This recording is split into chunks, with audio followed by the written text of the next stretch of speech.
आइए आज आप सब जानेंगे श्रावण मास कृष्ण पक्ष वर्ष 2024 में कामिका एकादशी का व्रत कब धारण किया जा रहा है। तो जानेंगे व्रत के शुभ मुहूर्त के बारे में, व्रत का पारण कब और किस चीज़ से किया जाएगा, इस दिन क्या करना चाहिए नहीं करना चाहिए। तो आइए जानते हैं इन सबों के बारे में। श्रावण मास कृष्ण पक्ष की एकादशी को इसे कामिका एकादशी और कामदा एकादशी के भी नाम से जाना जाता है। कामिका एकादशी के व्रत में इस दिन विशेष प्रकार से भगवान विष्णु का, माता लक्ष्मी का, भगवान शालिग्राम का और भगवान शिव जी का पूजन करना चाहिए।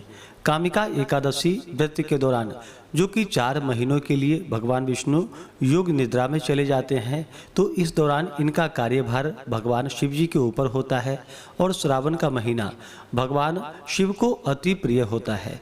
तो इस महीने में भगवान विष्णु, माता लक्ष्मी के साथ साथ भगवान शिव जी का पूजन करना चाहिए और कामिका एकादशी के व्रत में भगवान शालिग्राम का भी पूजन करना चाहिए। इससे व्यक्ति के सभी प्रकार के पापों का नाश होता है।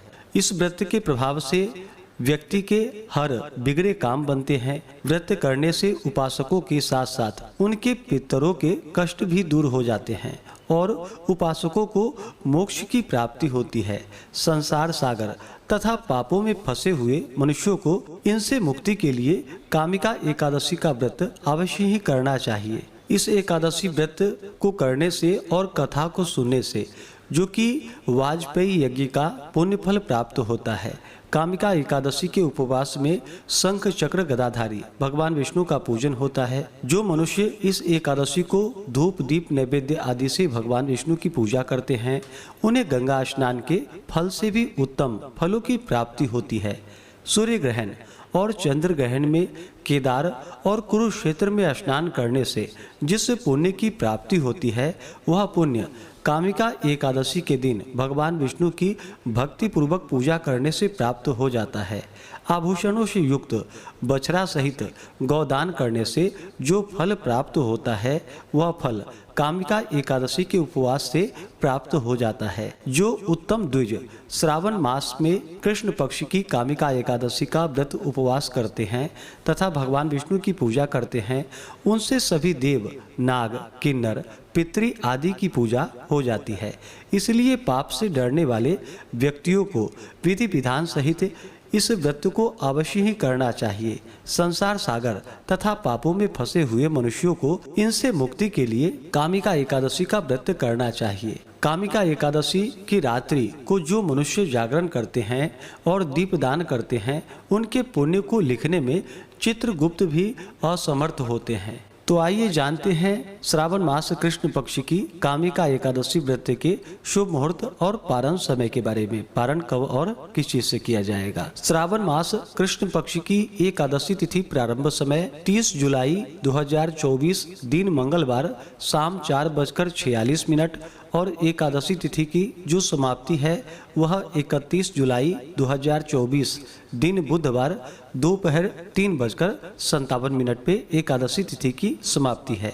तो हमें शुद्ध रूप से जो एकादशी व्रत के लिए समय प्राप्त हो रहा है, सभी भक्तजन 31 जुलाई बुधवार के दिन व्रत को धारण करेंगे। द्वादशी तिथि की जो समाप्ति है वह 1 अगस्त 2024 दिन गुरुवार दोपहर 3:30 पे द्वादशी तिथि की समाप्ति है। व्रत का पारण जो किया जाता है, यह पारण हरिवासर समाप्त होने के बाद करना चाहिए। हरिवासर का समय द्वादशी तिथि का पहला चौथाई हिस्सा हरिवासर का होता है। तो पारण सभी भक्तजन 1 अगस्त 2024 दिन गुरुवार को व्रत का पारण करेंगे। पारण का समय सुबह 5:43 से सुबह 8:24 तक सभी भक्तजन व्रत का पारण करेंगे। कामिका एकादशी व्रत का पारण जो कि दुर्वा दलेन पारणम यानी कि दुर्वा दल से व्रत का पारण है, यह संभव न हो पाए तो आप जल, फल या तुलसी दल से व्रत का पारण करें। 31 जुलाई एकादशी तिथि के दिन ब्रह्म मुहूर्त का जो समय होगा, वह समय सुबह 4:17 से सुबह 4:59 तक होगा।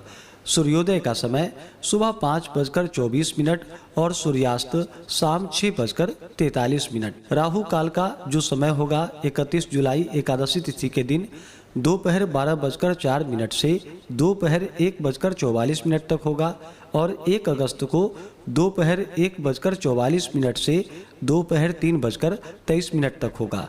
राहु काल समय के दौरान कोई भी शुभ कार्य या नया कार्य नहीं करना चाहिए, यह लाभकारी नहीं होता है, इस बात का ध्यान रखें। एकादशी तिथि के दिन योग जो कि ध्रुव योग होगा दोपहर 2:12 तक, उसके बाद व्याघात योग होगा। इस दिन सर्वार्थ सिद्धि योग भी बन रहा है जो कि बड़ा ही पुण्यफलदायी होता है इन योगों में व्रत करने से। नक्षत्र जो कि रोहिणी नक्षत्र होगा सुबह 10:13 तक, उसके बाद मृगशिरा नक्षत्र होगा। जो भी भक्तजन एकादशी का व्रत धारण करते हैं उन्हें एकादशी व्रत के लिए 10वें दिन से ही व्रत में नियमों का पालन करना चाहिए। 10वीं तिथि के दिन सूर्यास्त होने से पहले ही भोजन ग्रहण कर लेनी चाहिए। 10वीं तिथि के दिन शुद्ध और सात्विक आहार ग्रहण करने चाहिए। इस दिन हविष्यान्न भोजन करने का विधान है। तो 10वीं तिथि के दिन जौ, मूंग, गौघृत, काली मिर्च, शर्करा आदि का प्रयोग करके भोजन ग्रहण करना चाहिए 10वीं तिथि के दिन। और रात्रि में ब्रह्मचर्य का पालन करते हुए भगवान विष्णु एकादशी व्रत का स्मरण करते हुए सोना चाहिए। एकादशी तिथि के दिन सुबह ब्रह्म मुहूर्त में उठ करके नित्य क्रियाओं से निवृत्त होकर के गंगा नदी में या घर के नहाने के पानी में ही थोड़ा सा गंगा जल मिला करके स्नान करना चाहिए। शुद्ध वस्त्र धारण करना चाहिए। व्रती को व्रत के लिए भगवान से प्रार्थना करनी चाहिए। व्रत का संकल्प लेना चाहिए कि हे भगवान विष्णु, हे माता लक्ष्मी, आज मैं श्रावण मास कृष्ण पक्ष की कामिका एकादशी का व्रत धारण करने जा रहा हूँ या करने जा रही हूँ। इस प्रकार से भगवान से प्रार्थना करनी चाहिए। इस दिन भगवान का पूरे विधि विधान के साथ इनका जल से अभिषेक करना चाहिए, पंचामृत से अभिषेक करना चाहिए। भगवान विष्णु को इस दिन विशेष प्रकार से गौ दुग्ध अवश्य ही चढ़ाना चाहिए। साथ ही भगवान शिव, भगवान शालिग्राम को भी गौ दुग्ध चढ़ाना चाहिए। इसके बाद फिर शुद्ध गंगा जल से स्नान करवाए, भगवान को वस्त्र अर्पित करे, यज्ञोपवीत अर्पित करे, भगवान विष्णु को काले तिल चढ़ाएं, तुलसी दल अर्पित करे।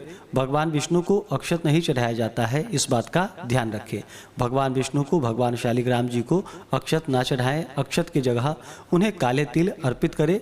भगवान शिव जी को आप अक्षत अर्पित कर सकते हैं। उसके बाद चंदन पुष्प भगवान को अर्पित करें। फिर धूप और दीप दिखाएं। अनेक प्रकार का नैवेद्य, ऋतुफल आदि इस मौसम में जो भी प्राप्त हो भगवान को अर्पित करें। नैवेद्य के बाद जल से आचमनी करवाए। मुख शुद्धि के लिए पान पत्र, सुपारी, लौंग, इलायची के साथ में अर्पित करें। द्रव्य दक्षिणा चढ़ाए। इसके बाद फिर कामिका एकादशी व्रत का कथा श्रवण करनी चाहिए, भगवान की आरती करनी चाहिए। इस दौरान भगवान विष्णु के स्तोत्र आदि का पाठ, पुरुषोक्त आदि का पाठ या श्रवण करना चाहिए। एकादशी व्रत के दौरान ओम नमो भगवते वासुदेवाय या श्री कृष्ण गोविंद हरे मुरारी आदि नाम मंत्रों का जप करना चाहिए। इससे भगवान विष्णु अपने भक्तों पर अति प्रसन्न होते हैं। इस प्रकार से एकादशी तिथि के दिन सुबह और शाम के वक्त पूजन करना चाहिए, कथा श्रवण करनी चाहिए, भगवान की आरती करनी चाहिए। एकादशी की रात्रि जागरण करते हुए समय को व्यतीत करना चाहिए और द्वादशी तिथि की सुबह उठ करके स्नान करके शुद्ध वस्त्र धारण करके भगवान का पूजन और आरती कर ले। इसके बाद ब्राह्मणों को भोजन करवाएं, ब्राह्मणों को दान और दक्षिणा दे और फिर समय के अनुसार व्रत का पारण करना चाहिए। इस प्रकार व्रत को धारण करने से व्यक्ति के सभी प्रकार के पापों का नाश होता है, बिगड़े हुए काम बनते हैं तथा सभी देवताओं का आशीर्वाद भी प्राप्त होता है और अंत समय में भगवान के धाम की प्राप्ति होती है। तो आशा करता हूँ कि यह जानकारी आपको अच्छा लगा हो। ऐसे ही ज्ञानवर्धक जानकारियाँ प्राप्त करते रहने के लिए, व्रत पूजा के बारे में जानने के लिए, कथा को सुनने के लिए चैनल पे अगर आप पहली बार आए हैं तो चैनल को लाल बटन दबा करके सब्सक्राइब करें, साथ में बेल आइकन घंटी को दबाएं ताकि आने वाली वीडियो का नोटिफिकेशन आपको समय से मिल